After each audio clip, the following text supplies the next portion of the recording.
All right, so hello everyone and welcome to today's webinar called COVID-19, How to Support Your Sales Force, Manage Their Compensation, and Prepare Incentive Plans for the Recovery, brought to you by the Canadian Professional Sales Association and David Johnston of Sales Resource Group. David Johnston is president of Sales Resource Group Incorporated. He has a broad international consulting background and offers experience, active participation, and a sales resource group approach to consulting with clients. David has over 25 years experience consulting for organizations in diverse fields such as broadcast and print media, pharmaceuticals, telecommunications, information technology, retail, manufacturing, and financial services. In this webinar, we will cover the best sales practices during this pandemic and what steps sales professionals can take to maintain their pipeline and opportunities in the future. Please note that all of today's attendees have been placed on mute for the duration of this webinar, and that you may ask questions at the end using the question function in your GoToWebinar dashboard. Now, without further ado, I'll hand it over to David to start. Thanks very much, Rupalin, and good morning, everyone.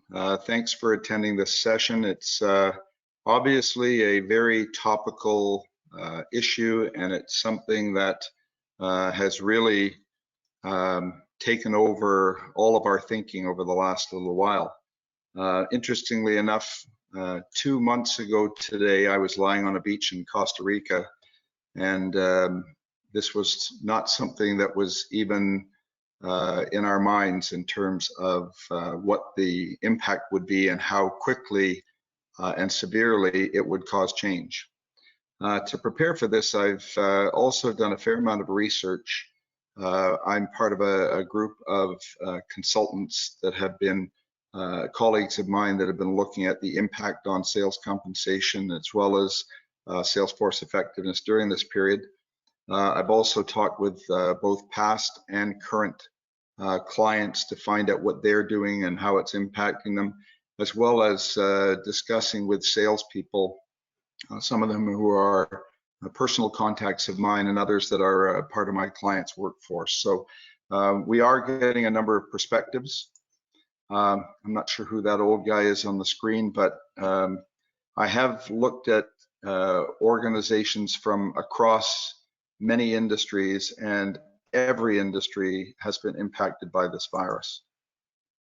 So what is sort of the status? And I'm not going to go through all the things that companies should have done at the beginning of this, because most of them have already taken action. But like the rest of Canada and the world, this thing has created fear. It's consumed us.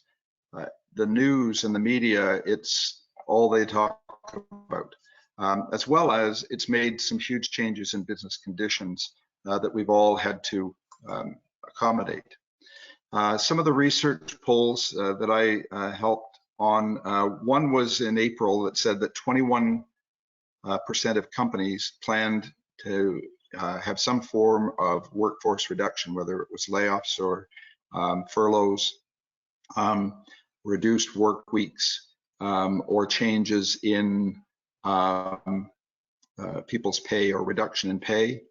The most recent poll said that 63% of companies that have been surveyed will not return to normal operations this month, even if the stay-at-home orders are lifted. And we're starting to see government putting into place some phased plans to open things up, but 63% of companies will not be coming back during the month of May.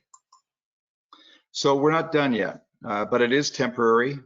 As I said, this only broke a little over 2 months ago, and it's going to take several weeks for us to go through this phased ramp up where people will have less stay-at-home restrictions, but also more public restrictions. We're still, though, and everything that I've been getting from both government as well as my business contacts is that we're probably a year or more away from getting back to normal. And even the new normal that we talk about is not going to be the same as it was before. So when I talked to people and I said, how has this affected you and you're selling. So the first, obviously, is a lot of people are coping with their own issues. Either they've been laid off or both wage earners in the family have been laid off. They're home with kids. Some have had pay cuts or income cuts. Others are having to deal with not just their kids, but also their parents, whether they're in long-term care or whether they're at home. And even some, Ruplan and I were talking earlier on, and I know of a few cases where people have either contracted the virus themselves or in one case, one person has passed away. When asking them about their sales efforts, feedback was they're unable to get appointments. It's hard to get people to make commitments. Customers are either closed or they're so busy with reduced staffs that it's very difficult to have any sort of normal sales call, even if it has to be virtual. Customers, when I asked them about their customers, they said they're isolating as well. The primary contacts are sometimes unreachable.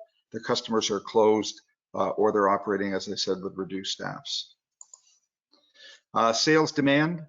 Some organizations are thriving right now. You know, they're available and they're able to produce, but many have seen their revenues and their margins drop substantially or have dried up completely. They've partly because of the stay-at-home or partly because they haven't been able to produce.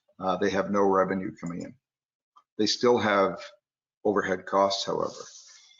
And part of that disruption is through the supply chain. So if you don't have the materials, you can't produce the products. In some cases, customers have had production facilities where they've had people on the line or in their production who have tested positive, and therefore they've had to shut down for periods of time in order to reduce their exposure for others. And finally, a lot of orders and bookings that were already in place are either canceled or delayed. This is an interesting feedback from a survey that was done about 2 weeks ago, which said 67% of Canadians surveyed were more worried about their income and finances than their health. So when we start talking about the impact on salespeople of their compensation, it's a very important issue. So how have we adjusted? And I'm not going to dwell on these, but I think I've been impressed with some of the leadership that's been shown both by government and a lot of management. People coming forward, clearly communicating, being honest and open, not sugarcoating it. I don't see a lot of cover up, which at least not in our country. But you know, I was never a huge fan of Mr. Trudeau before this, but he has provided consistent leadership on a regular basis, trying to get information out there, and I think that's important. And it has calmed people in this country, I think, to a greater degree, and there's been less anxiety and reaction among the Canadian population, obviously, than there is down in the US. People decisions. Some organizations reacted very quickly and put into place decisions to cut or to right size without a planned strategy. Others, I think, have, even though this came on very quickly, have responded rather than reacted and put into place either 3 or 9 month plans to look at how they are going to deal with the changes from a selling perspective, but also to support their people and make sure they don't lose good talent. Some of the cost-cutting financial decisions, obviously, when you have no revenue, you have to look at cost. So a lot of it was rapid action with layoffs, with reductions in payroll, etc. In other cases, stopping marketing, doing a lot of things that cutting budgets that would otherwise have helped the company perhaps maybe down the road in a recovery. And again, depending on how long this lasts, they may need to ramp that back up fairly quickly in order to be able to take advantage of any recovery. We've seen sort of some organizations take an opportunistic approach and see this as a way to move their company's finances ahead, versus others that have taken more of a social consciousness approach. And I think that speaks to the values of the company. You know, you see people advertising in ways that are very opportunistic, and even in terms of price gouging, etc. I think some companies coming out of this, their reputations will be damaged. Others will be enhanced because of the way they've handled themselves during this pandemic. One thing we have done is we've learned how to communicate virtually. This webinar is a very good example of that. Some organizations have used it very effectively and kept in touch with their staffs and have made sure that information that they need in order to have less fear and more of a positive viewpoint has been done through virtual communication. Others, on the other hand, personal one of my kids was laid off, and when I asked him last week, I said, so has anybody come back to you with anything about, you know, your compensation or when you're starting back, if you are starting back? And his comment was, all I've heard is crickets, nothing, no conversation, nobody's reached out. So it's sort of, we will call you when we need you, but not necessarily the reverse. So what stakeholders do we need to think about? Obviously, people are thinking about their family and ourselves. We're looking at our employees and our customers are looking at us as suppliers, and we're looking at our suppliers to be able to get what we need done. Shareholders obviously have an investment in our business, and they want to know how we're going to get through this, and is their investment something that's solid and that they should maintain. We have friends and others. I'm going to focus on the other for a second, because there's been a lot of positives that I think have come out of this as well. One of which was I was in a retail store, and you know, I was distancing, and by the time I got to the front, I asked the retail cashier, I said, how are you doing? Are you is everything good? Are you staying safe? And they said, you know what, it's been fairly positive here. Our employer's doing good things for us in terms of trying to protect us. And they said, I just had an incident a few minutes ago. She said that somebody had come in and purchased about $30 worth of groceries, and then realized that they had left their wallet at home. And the person behind them said, just add it to my bill and I'll pay for it. So we are seeing a lot of people who are reaching out and doing good things during situations like this. And I think employers, a lot of employers are doing that for their employees as well as their customers.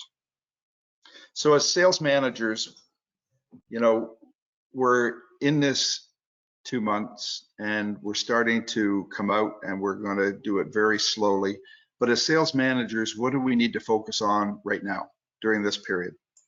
First of all, the team still needs support, and we need to keep them engaged so that they feel they're part of something.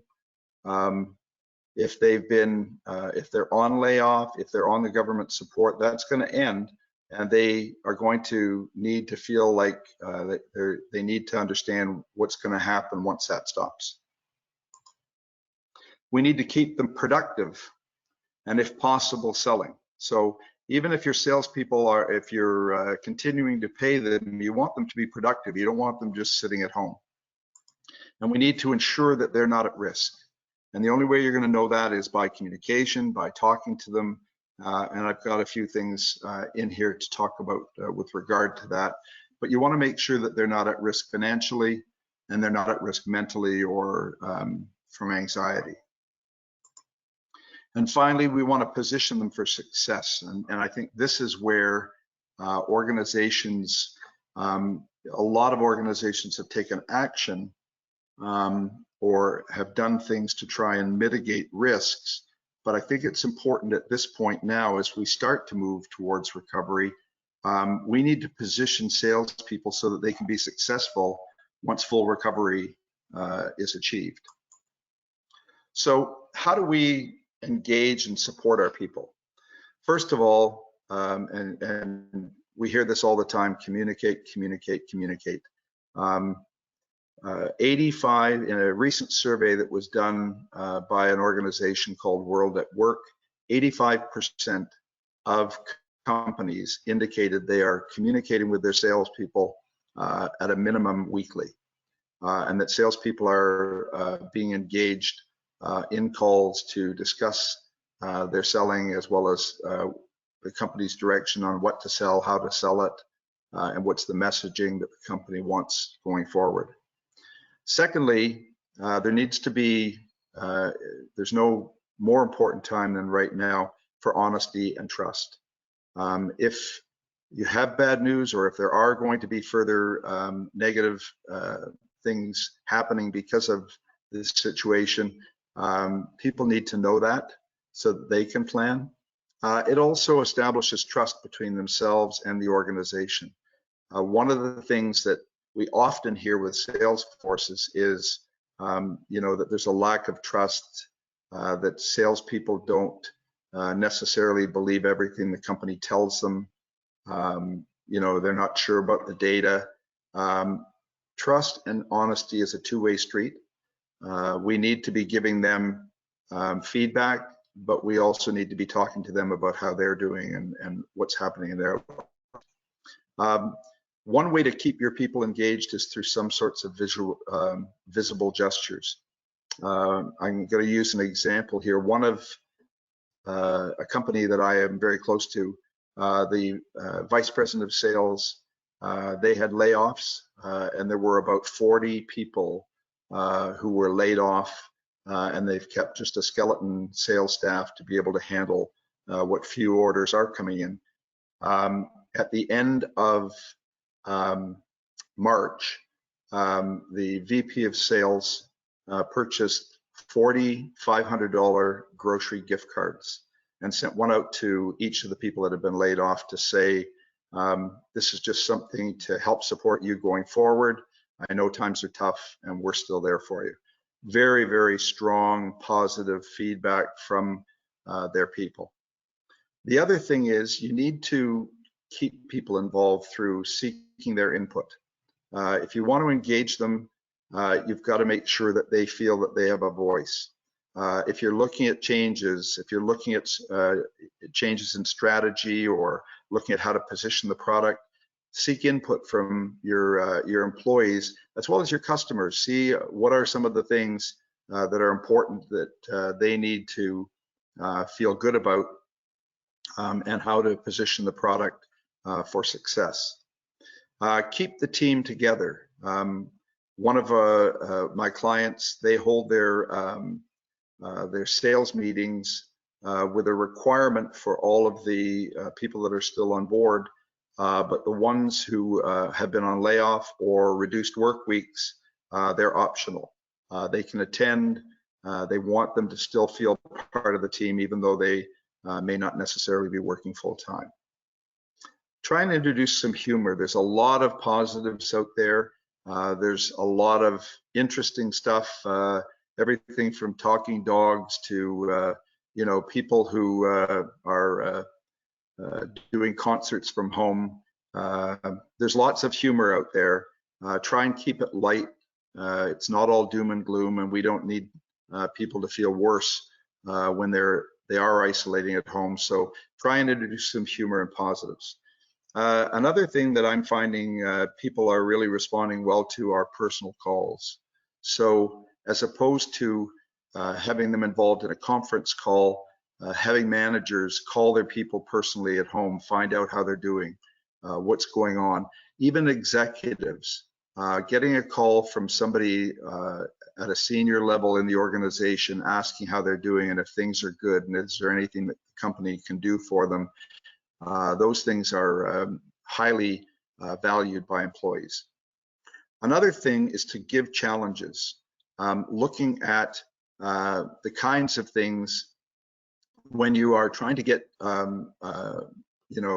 account plans done for customers, give a challenge to your salespeople. Tell them to take an issue that they're struggling with right now and do some research, develop that issue, identify a solution, and you want them to present that solution as part of your sales call with the team, so that everybody gets a chance to give them some feedback and maybe also give them some new ideas. Delegate the agendas for some of these calls. If you've got 2 or 3 different sales groups, let each group manage the agenda and put in things, because some of those things may be personal things that will help everybody feel like part of the team, and some of them will also be things that you may not have thought of that they feel are important to discuss. As I said, ask how they're doing. People really feel good when they know that people care. The other thing that I can suggest to you is, and this came from one of my mentors when I was first going into sales, and that is every time you touch a customer, they should have walk away from that interaction with something of value. I think the same thing can be said in this situation, not just with customers, but with employees as well. So even if it's information, it could be suggestions, it could be data that they need, it could be programs that they can take advantage of. Try and, every time you have an interaction with them, let them walk away with something of value. So these are all things that I'm seeing, that I'm hearing, and that I can recommend to you are positives for how to engage and support your people while they're off. So how do we use this time productively? Well, planning is a critical element. Very often salespeople will say, I'm so busy, I don't have time to do plans. This is a perfect opportunity for us to look at some of our key customers, to ensure that we have the information that we need, to make sure that if there have been issues identified, that we come up with solutions, and that we fill our pipeline. Look at where we're going to get leads from. Look at who we want to talk to once we start to come out of this. It's also a very good time to review and revise strategy. One of the things that I think is important is that it's also a chance for management to step back and evaluate the need for change. Not just change during the pandemic, but change that we need as we start to move forward and come out of this, that's going to position the company, A, to take advantage of the recovery, but also to position us for growth and sustained revenue and profitability. So that may be looking at our people and looking at the skills. Where do we have gaps? Are they the right people? Do we need to make changes? Look at our products and how we're our go-to-market strategy for those products, and change processes that are inefficient or that aren't giving us the results that we're after. As well as, this is a great chance. Everybody has things that you think, I wish we hadn't done it that way. This is a chance during change to right some of those wrongs. One of the things that did happen, for example, was the first week that the government started to implement stay-at-home orders, I received a call from a client that said, you know what, this is the perfect chance for us to start doing some training that we haven't had a chance to do because we've been busy. So whether it's making your salespeople more productive through consultative sales competencies, whether it's negotiation skills, we are going to be going to a much more virtual world in the future, not just in recovery. So look at online presentation skills. How do people present to customers in the most effective way, and how do they achieve the results that they're after in a virtual environment? And then finally, looking at technology, whether it's getting people more efficient and creative in PowerPoint, or it's getting them to ensure that their CRM is up to date. This is just an example, and if you want this, I can give it to you. Here's some of the kinds of consultative competencies and skills that is, if you're looking for people to become more analytical, to develop deeper relationships, etc. Skills development during this time period Doesn't necessarily have to be paying for training. It can be research. It can be getting them to practice. These are all things that can keep them productive and position them for success once they come back from this environment. So what do we do going forward? One of the things that companies have found very successful when they went into the pandemic is having some sort of a pandemic response team. Coming out of the pandemic, as we move forward slowly, we need to have a recovery strategy. It needs to be successful and to be effective coming out of this. You're going to need a recovery strategy, and it should be a cross-functional response team that looks at various perspectives of how we move forward, whether it's looking at our employees, looking at our finances, looking at our products.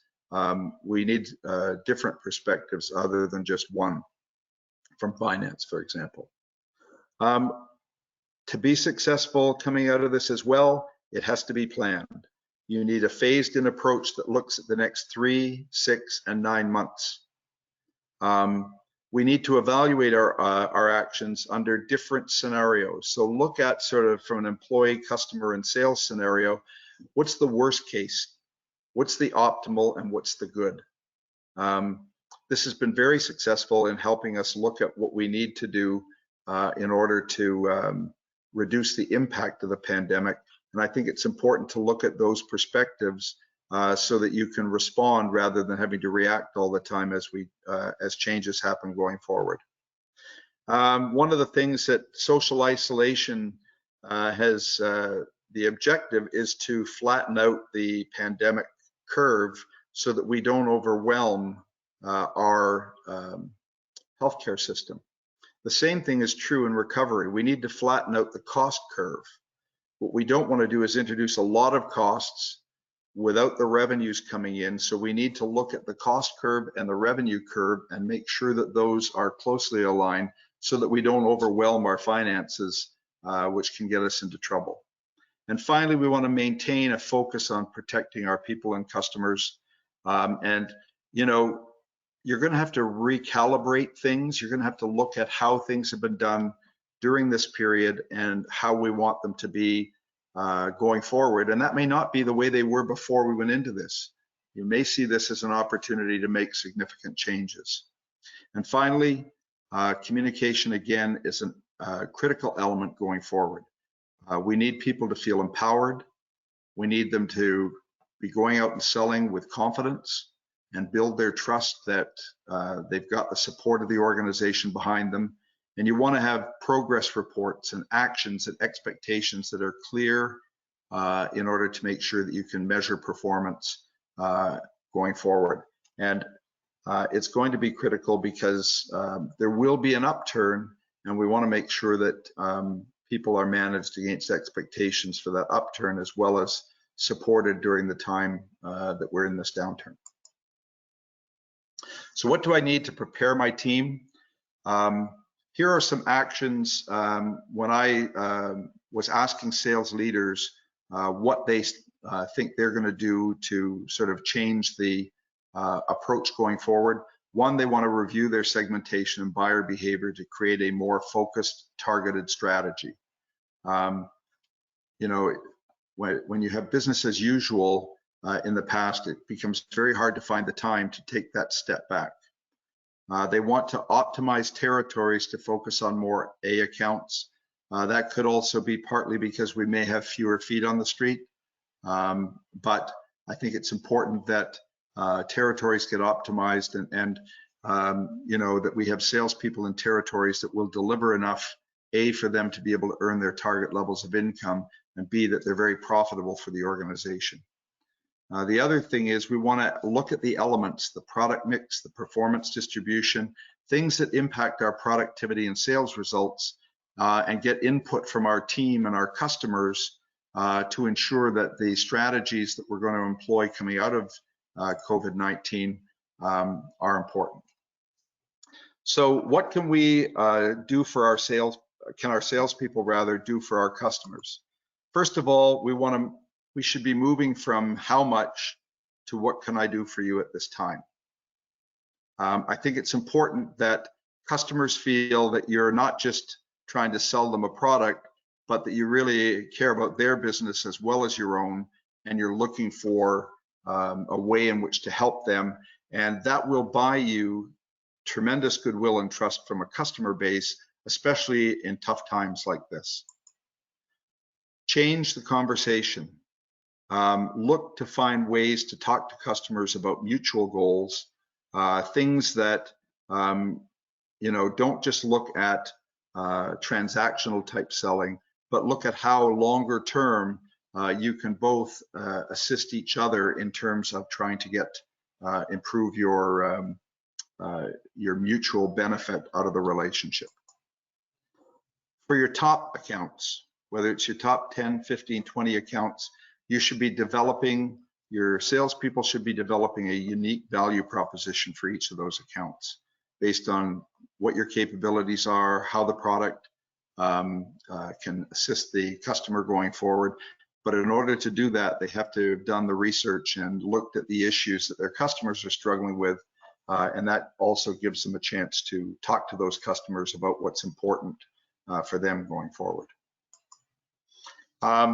The other thing is, and we are seeing a number of clients that are doing this, implementing temporary offerings. So reducing price over the next 4 months on the understanding that once they have more revenues coming in, that you're going to get a bit of a premium in the last 4 months of the year. So temporary offerings for now in return for commitment for longer term. Better terms. Instead of net 30, net 60, even net 90 if they're customers that you've got a very strong track record with.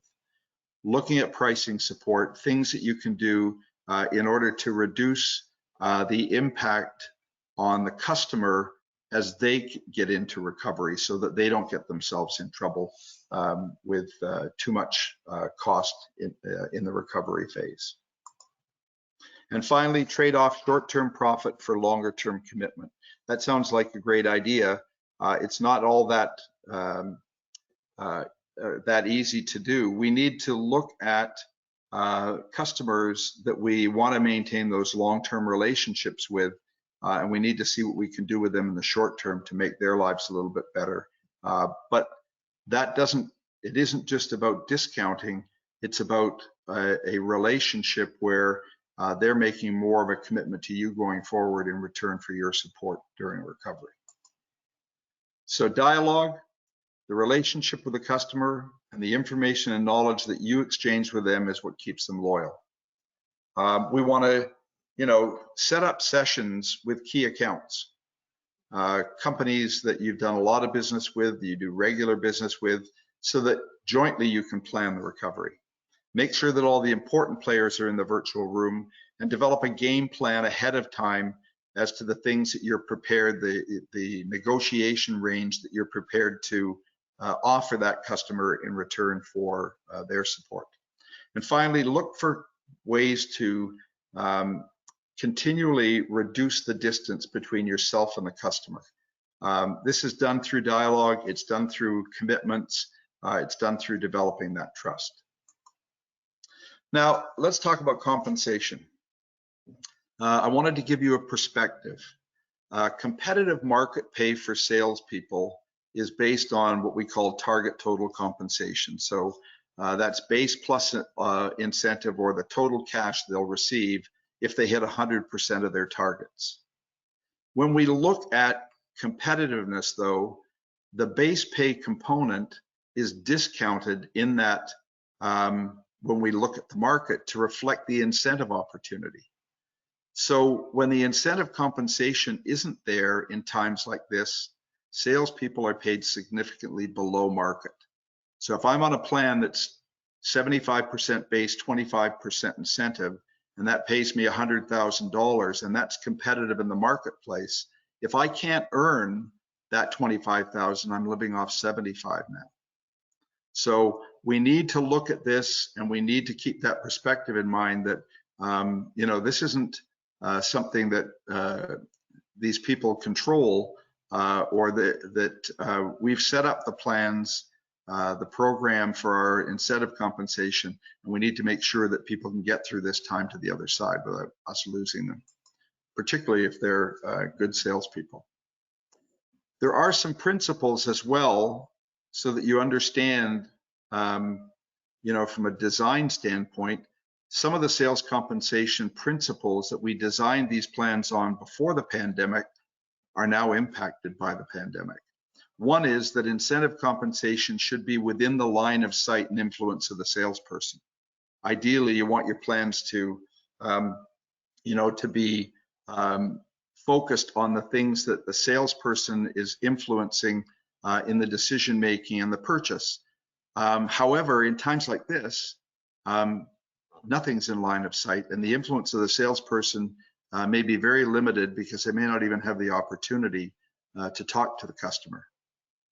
Another principle is more pay at risk, the greater the upside potential. So a lot of salespeople will accept a plan that's 60% base, 40% incentive, or 50-50. Those people do it because they see a lot of upside, they see a lot of opportunity, and that's not there today. People that are on full commission are probably on CERB right now because there's not a lot of sales going on unless you happen to be in an industry that has an uptick because of COVID. So the quotas as well on which these incentives are based are supposed to reflect the potential in the territory and account base. So when we set quotas and we're looking at the potential in the territory, if that potential is not there today, that quota is meaningless, because the likelihood is if our customers aren't buying, we're not going to hit those quotas. And finally, that there should be a strong link between performance and payout. And these are all basic principles of sales compensation design. But in today's marketplace, it's not a performance issue. This is a short-term, temporary pandemic that is going to affect, in a significant way, sales performance and people's payouts. So what are the characteristics of COVID sales compensation? Well, as I said, achievement during this period is not a performance issue. This is a temporary business solution, either positive or negative. If you're selling, you know, certain products, or you're the only source for certain products, you can be doing very well during this period. In other cases, it's much more negative.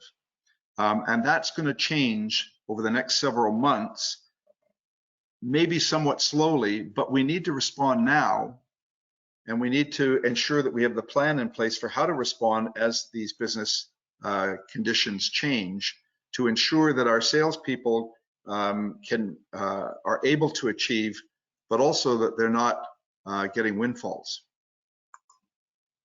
So when demand increases, there's a potential for significant overachievement that's not necessarily related to performance, but just pent-up demand.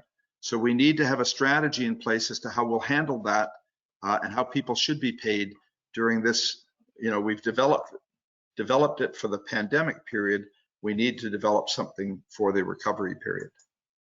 And finally, support or assistance now is about subsistence, the ability to survive and make it through to the other side.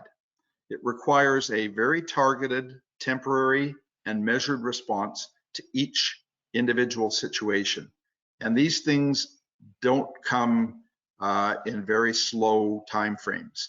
Very often when somebody's at risk, they don't really bring it up until it becomes dire for them. So that's the other reason we need to be closer to these people, is we need to have the trust that when things do become bad for them, they feel comfortable in talking about it with their manager or somebody else within the organization. So when you're developing your sales compensation approach going forward, there are some criteria. First, there isn't a right way. Everybody's looking for the holy grail as to how to do this. Remember, every organization's different. They're structured differently. Their business goals are different. Their product set is different. So when we look at this, we need to follow good process and make sure that we take a very structured and analytical approach to what changes need to be made and how we need to position for recovery. So first of all, we want to make sure that it's fair and equitable, that people aren't necessarily given the same amounts or supported in the same way, but that we're treating people fairly and equitably. That if they do have a problem, that it's being addressed, and if their income is less impacted, that they're not necessarily getting a windfall. And we want to make sure that it makes financial sense for the business. As I said, we've got to flatten out that cost curve somewhat. It should be specific to the individual or those that are in a particular role that's affected. So for example, if we have people that are involved in indirect channel sales, if the brokers aren't working, they can't sell. So we may need to focus just on a channel salesperson or a broker sales role to make sure that we're treating them properly based on their specific situation. It shouldn't be just a blanket financial adjustment, because that doesn't take into account the differences between the types of selling and the types of customers that we're dealing with. We want to analyze and model the impact. Very often these decisions get made in a room and they get rolled out, and it's not until after it's rolled out that you start to see that it wasn't necessarily the best decision. So analyze and model the impact before acting. Look at the situations where sales may be spiking. For example, if you're selling personal protective equipment right now, you're making a lot of money. You don't need support. You don't need an add-on. So doing the analysis, modeling and looking at the impact that changes would have on incomes for each of the salespeople that would be affected is an important way to look at making sure that people that need the support get it and those that don't are maintained. And finally, don't promise what you can't deliver. Very often, this is a real trust breaker when decisions get made or people communicate something before it has been reviewed, before it has been approved. Especially line managers they don't like to be they want to be able to give good news. So have them holding on until such time as this has been looked at and the company's ready to communicate it. And finally, make sure that any modifications are clearly communicated. If you're making additional changes to compensation for the next few months, make sure that it's clearly communicated that these are temporary and subject to change once the pandemic passes. People do need support, but it's not something that they should become accustomed to in terms of their total income. And finally, what are some of the compensation actions that we can take that will help to mitigate some of the stress? Number one, quota adjustments. Quota can either be relief, in other words, changing the quota to make it more realistic in terms of what's available to the salesperson going forward. Another option is to look at it and say, if I have a $2 million quota for the year, instead of all of that quota being separated out into monthly segments or seasonality, maybe some of that seasonality gets moved to the last 4 months of the year, and we reduce the quotas necessary for the next 4 months of the year while we're in recovery. That doesn't necessarily mean, by the way, that the annual number has to change, because that pent-up demand may result in a lot of sales in the last 3 or 4 months of the year that aren't there in the next 3 or 4. Another way is to look at short-term guarantees. Set a floor and just say nobody over the next 3 months is going to earn less than 70% of their incentive. What that means is they may have to adjust their lifestyle a bit to live on 70% of their incentive, but at least it's better than not earning the incentive at all. So set into place that short-term guarantee. Yes, it's an additional cost, but if it helps you retain your sales force and it helps people to view the company in a positive light going forward, it may be a very good investment. Set up some MBOs. When the sales aren't there, it's important that people are doing some of the key strategic things to ensure future profitable and sustainable sales. So set up payouts that will provide some relief in terms of cash flow over the next few months, and make those projects very time limited, and the payouts appropriate to give them some relief, but not necessarily giving them their target income. You can reduce thresholds. If your sales compensation plan has an 80% threshold before incentives start to get paid out, and the likelihood of achieving those targets and thresholds is lower the threshold to 50%. Set the target from 100% of expectation to 80, so that the 80% becomes the new annual or quarterly target. You can also change the payout curve. When we look at the payout curves, particularly for commission plans, very often in recent years we've seen them become more parabolic. So the closer you get to 100% of payout, the more that you achieve against your target income and your target incentive.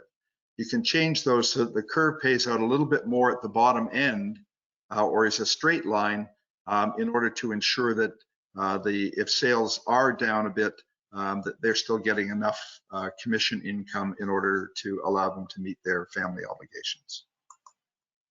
You can increase your commission rate. So if you're paying 2% on sales up to target and 4% above, there's a couple of ways you can handle it. You can say, for the next 4 months, we're going to be paying 4% or 6% commission in order to reward people for making sales during this period.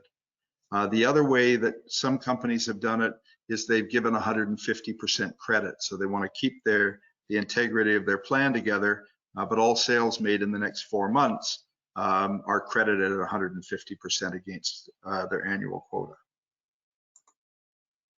Another thing is to introduce a short-term, either non-recoverable or recoverable draw.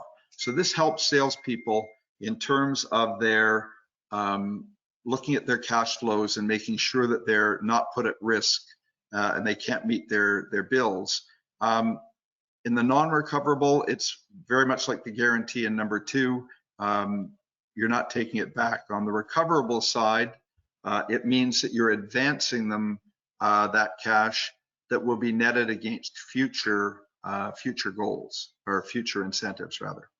And in doing that, one of the things that's a little bit more creative is to say, however, if you hit the annual target by the end of the year, we'll forgive that recoverable draw. So this gives them cash flow during a tough period and makes them hungrier to hit that annual goal by the end of the year, because they can get that recoverable draw forgiven. Supplement your plan. In some cases, because this is a very short-term thing, you can use spiffs or contests and say, if you sell this particular product, if you bring in 4 new accounts, if you have this level of product mix, then we'll pay you a bonus. You can do that in sort of monthly installments, so keep them focused. If your sales are more transactional, if they have a longer sales cycle, make it quarterly or semi-annual between now and the end of the year, and have those spiffs so that it adds on to the current plan.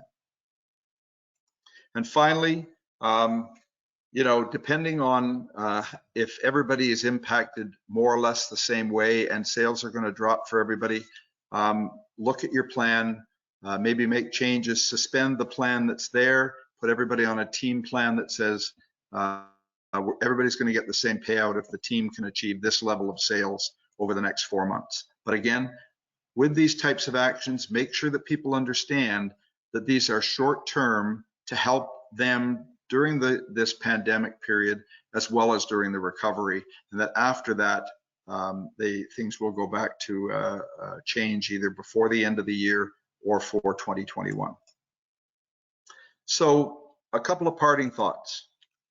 There's an old saying, may you live in interesting times. It's an English expression that's purported to be a translation of a traditional Chinese curse. We do live in interesting times right now. These times are hard. They've made it difficult for a lot of people. We have got support from government, but interesting times can be turned from being difficult times to being very positive times coming out of this through recovery. Another thing is, when we look back on COVID-19, while most of people will survive, there will be many that won't. But we shouldn't forget how we acted during these difficult times, because that's what we're communicating to our employees, to our customers, to our families, and how we treat each other during this period is extremely important. So in closing, please continue to self-isolate and stay safe. Thank you for participating today, and especially thanks to all of the first responders, nurses, doctors, PSWs, and all of those that have been working out there while a lot of people have been staying home. And if you're interested in a copy of the presentation, you can contact me or through Rupelin at the CPSA. So thank you very much, and I'll take questions now. Thank you so much, David. That was an excellent presentation and also very motivational. Thank you so much for that. We do have a few questions. For those of you asking about whether or not the presentation will be shared, as David just mentioned, you can contact David using his email address below if you would like the presentation deck. But this session also has been recorded, so it will be emailed out to all of our attendees after the webinar has taken place. So we will be taking questions now, so please feel free to enter any questions using the Q&A function in your GoToWebinar dashboard. I do have one very specific question here, David, about car allowance. Do you know what will happen with car allowance, given that a lot of sales professionals are no longer on the road right now? Well, it's interesting. A lot of our sales organizations suspended their car allowance program once the order was given for self-isolation. I think as we start to, especially those that are territory salespeople, some of them are still out there and they should be continuing to receive their car allowances. As we move back, the period during this any recovery period, one of the things that I've heard back from VPs of sales and sales leaders is that we need our people in contact with our customers, but in the short term, that contact is probably going to remain virtual or through email or through presentations. But part of the plan that organizations should be putting into place is to say, at this point, when we want people to go back out into the field, when we want them to be making calls on customers, that's the point at which they should be reinstituting their car allowances and you know, any travel related expenses. Thank you, David. Our next one here is of utmost importance, I think, to so many people. Are there any specific strategies you could recommend to understand a sales professional's mental health or level of anxiety remotely? You know what? One of the things that I found to be very effective, and my original background was in clinical psychology, so I have a lot of experience in working with people that are undergoing mental health issues. My experience has been the key is much like customers is how do you reduce the distance between yourself and the individual, and part of that is opening up a little bit about who you are and how you're feeling. They will feel a lot more comfortable talking to you about their issues if they know that you have issues as well. So how has this been affecting you? What have you done, to mitigate that isolation that a lot of people are feeling? What are some of the things that you found to be successful? Or even look online and say, you know what, I've been trying to research this myself, and here's some things that I found that people are doing, and it seems to be working for them. But by giving them a little bit of you, you're reducing that distance between yourself and them, and you're giving them the right to be able to tell you how they're feeling. The other thing is, there's a well-being site that is out there right now, and if you want to contact me, I can give you the URL for it. It's been put together through Morneau Chappelle, who are an employee assistance provider. They're the ones that have the platform that people can utilize, but it's being run by everybody from government to very large corporations right across Canada. So this is something that's open, it's free to the users, and if nothing else, you can get some ideas maybe from it. If you're going to be talking to somebody that you think may be having issues, and also when if you're not sure, you can, refer them to that site. I'm also involved with the Kids Helpline. So if people are having trouble with their kids and their kids are concerned, there's lots of resources out there. There's a lot of educational things, as well as some of the virtual support that they're getting from the classroom. So I think there's lots of available resources. It's just a matter of having a few, and it might be worthwhile to do some research if you're going to talk to your people to see what those resources are. Again, if you want the URL, please feel free to get a hold of me. Thank you so much, David. I think we have one more here. Sure. It's difficult as a sales professional to prospect, given that many people won't be answering their phone as they're working from home. And with the Canadian anti-spam legislation being in place for emails, are you aware of any relief from the federal government over the Canadian anti-spam legislation at this time? There's nothing that I'm aware of relative to the anti-spam legislation. I think, one of the things that I found to be successful is reaching out to people on LinkedIn or on other social media type sites that allow you to at least make a contact if you have a targeted opportunity. Using that kind of introduction, doesn't necessarily, it isn't well utilized if you're trying to sell them with that contact. But if you're reaching out to say, look, I'd really be interested in talking to you. Here's what I have to offer. If you'd like to have a conversation, here's my contact information. The anti-spam is really intended for unwarranted contact, and I think that's not going to change during this period. But I do think there are ways to get around it. Again, if you want further discussion, I'd be glad to see if I can pull some resources for you in terms of identifying where you can go to make some of those business contacts. Thank you so much, David. I think that's all for the questions today. And as David has kindly provided his email address on the slide that's currently up, please feel free to provide him with any questions that you might have related to this presentation. So on behalf of the Canadian Professional Sales Association, David, thank you so much for being part of this today. What a vital presentation to be held at this time. And thank you so much to everyone who was part of today's webinar as well. Rupelin, I'm not seeing this as a consulting opportunity for me. I'm there to help people if they want information or they just need some direction. feel free to get in touch with me. I'd be glad to try and help you out.